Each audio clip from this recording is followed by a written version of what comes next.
नमस्कार। सूरसागर के विरह के पदों में से आपकी पाठ्य पुस्तक में संकलित पद संख्या 14 व 15 आज हम पढ़ेंगे, जिसमें गोपियों के विरह के बारे में बताया गया है। प्रीति करी काहू सुख न लयो, प्रीति पतंग करी पावक सो, आपे प्राण दयो। अलिसुत प्रीति करी जल सुत सो, संपुट मांझ गयो, सारंग प्रीति करी जो नाद सो, सन्मुख बान सयो। हम जो प्रीति करी माधव सो, चलत न कछु कयो, सूरदास प्रभु बिन दुख पावत, नैनन नीर गए। गोपियाँ कृष्ण से प्रेम करती हैं। प्रेम इसे लोग बहुत ही साधारण अर्थ में ले लेते हैं, लेकिन प्रेम अपने आप में एक अत्यंत गंभीर अर्थ को संजोए हुए है।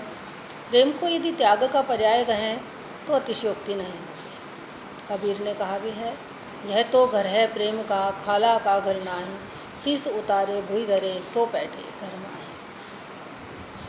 ईश्वर से प्रेम के बारे में कहा गया है, प्रेम भी वही है, प्रेम भी त्याग का ही दूसरा नाम है।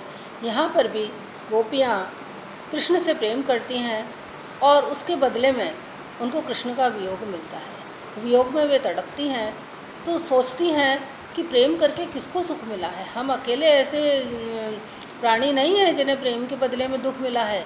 ज़्यादातर जो प्रेम करने वाले हैं उन्हें दुख ही मिला है। अनेक उदाहरणों के माध्यम से वे इस बात को बताती हैं। प्रीति कर काहू सुख न लयो, प्रीति करके कभी भी किसी ने सुख को प्राप्त नहीं किया है। प्रीति पतंग करी पावक सो, आपे प्राण दयो।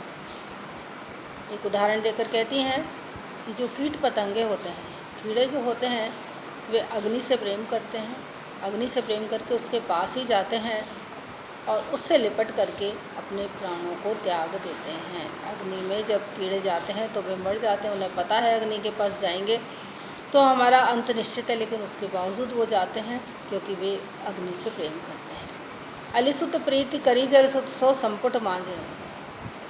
भौरा कमल से प्रेम करता है और कमल से प्रेम करने के कारण वह कमल के ऊपर ही बैठा रहता है, उसे छोड़ता नहीं है।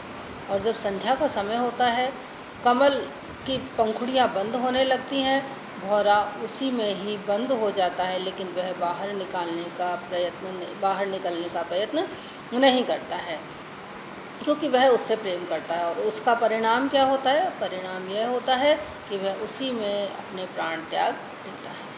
सारंग प्रीति करी जो नाद सो, सन्मुख बान सयो।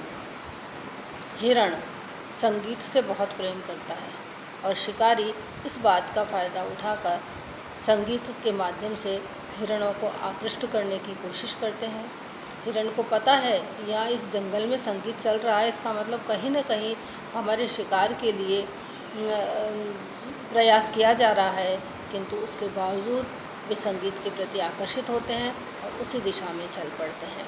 और उसका परिणाम यह होता है उनके बाण लग जाता है तथा वे अपने प्राण त्याग देते हैं। हम जो प्रीति करी माधव सो, चलत न कछु कयो। गोपियाँ कहती हैं, जिस प्रकार अनेक अनेक प्राणी प्रेम में अपने आप को न्योछावर कर देते हैं, उन्हें दुख ही प्राप्त होता है, उसी तरह से हम भी कृष्ण के प्रेम के कारण दुख को ही प्राप्त कर रही हैं। और सबसे बड़ा दुख जो है वह यह है कि चलते समय कृष्ण हमें कुछ कहकर भी नहीं गए। न तो यह कहकर गए कि वापस कब आएंगे, या हमारे धीरज धराने के लिए भी कोई दो शब्द नहीं कहकर गए। अर्थात इतना ज़्यादा रूखापन कृष्ण का, गोपियाँ कहती हैं, यह हमें अपने प्रेम के बदले में मिला, लेकिन फिर भी वे इसमें संतुष्ट हैं। सूरदास प्रभु बिन दुख पावत, नैनन नीर गयो। गोपियाँ कहती हैं कि प्रभु के बिना अर्थात कृष्ण के बिना हम लगातार दुख को प्राप्त कर रही हैं और हमारे नेत्रों से निरंतर अश्रुधारा प्रवाहित हो रही है। तो यहाँ पर गोपियों का कृष्ण के प्रति जो प्रेम है उसके बारे में बताया गया है कि किस प्रकार गोपियाँ निस्वार्थ भावना से प्रेम करती हैं। प्रेम होता ही निस्वार्थ है। प्रेम यदि निस्वार्थ ना हो तो उसके लिए शब्दकोश में और बहुत से शब्द हैं।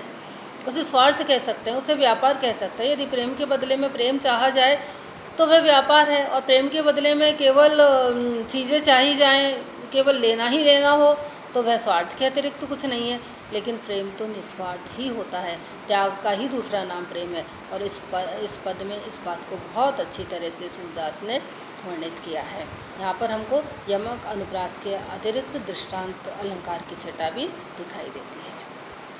अगला पद देखते हैं। संदेशनि मधुबन कूप भरे, अपने तो पटवत नहीं मोहन हमरे फिरिन फिर। जेते पथिक पठे मधुबन को, बहुरी न शोध करे, कै वे श्याम सिखाए प्रमोदे, कै कहूँ बीच मरे। कागद गरे मेघ मस खूटी, सरदब लागी जरे, सेवक सूर लिखन को आंदो, पलक कपाट अरे।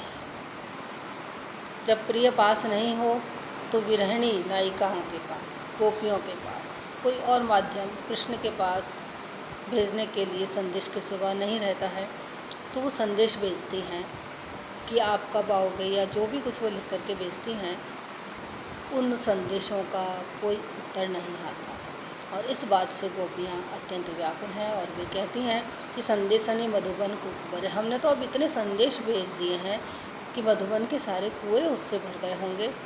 अपने तो पटवत नहीं मोहन हमरे फिरे न फिरे। वो संदेशों का उत्तर तो नहीं भेजते हैं कृष्ण, कोई बात नहीं, लेकिन ये संदेश का उत्तर नहीं भेजना तो कम से कम हमारे पत्र तो हमें वापस भेज दें, लेकिन कृष्ण वह भी नहीं करते हैं। जिते पथिक पटे मधुबन को बहुन न शोध करे, हमने जितने भी राहगीर यहाँ से भेजे हैं या जो राहगीर गए हैं जिनके साथ हमने संदेश भेजा है, वापस यहाँ नहीं आए। कै वे श्याम सिखाए प्रमोदे, कै कहूँ बीच मरे।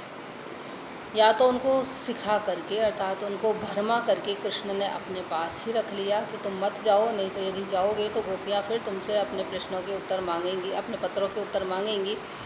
तो या तो उनको सिखा करके कृष्ण ने अपने पास ही रोक लिया है, या क्या पता कोई अनहोनी दुर्घटना होने के कारण वे वापस यहाँ तक नहीं आ पाए। कागद गरे मेघ मस कूटी, सरदब लागी जरे। अब गोपियाँ कहती कि हम इतने पत्र लिख चुकी हैं कि आगे पत्र लिखना यदि चाहें तो भी हम नहीं लिख सकते हैं। वो अपनी असमर्थता किस प्रकार जाहिर करती हैं? वो कहती हैं कि हमारे विरह के कारण जो आँखों से अविरल अश्रुधारा बह रही है, उसके कारण सारे के सारे जो कागज़ हैं वे गल गए हैं। मसी खूटी स्याही जो है वह विरह के ताप से जल गई है, और उस विरह के ताप के कारण ही जो सरकंडे के वन हैं उनमें आग लग गई है, जिससे कि कलम बनाई जाती है। तो अब कलम बनाने के लिए भी सरकंडे नहीं बचे हैं। सेवक सूर लिखन को आंधो, पलक कपाट अरे। सूर कहते हैं, सूर तो अंधे थे ही, लेकिन गोपियों को भी संबोधित करते हुए कहते हैं कि गोपियाँ भी कृष्ण के विरह के कारण आँखों के माध्यम से नहीं लिख पा रही हैं, क्योंकि उनकी आँखें इस योग्य नहीं रह गई हैं।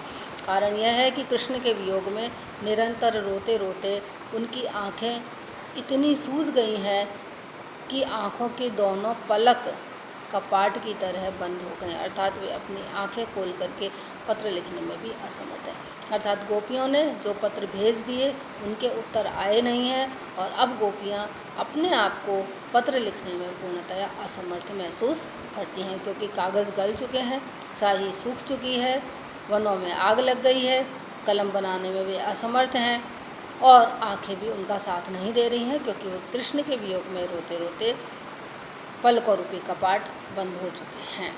तो यहाँ पर अतिशयोक्ति अलंकार है, अनुप्रास और रूपक की छटा भी द्रष्टव्य है। धन्यवाद।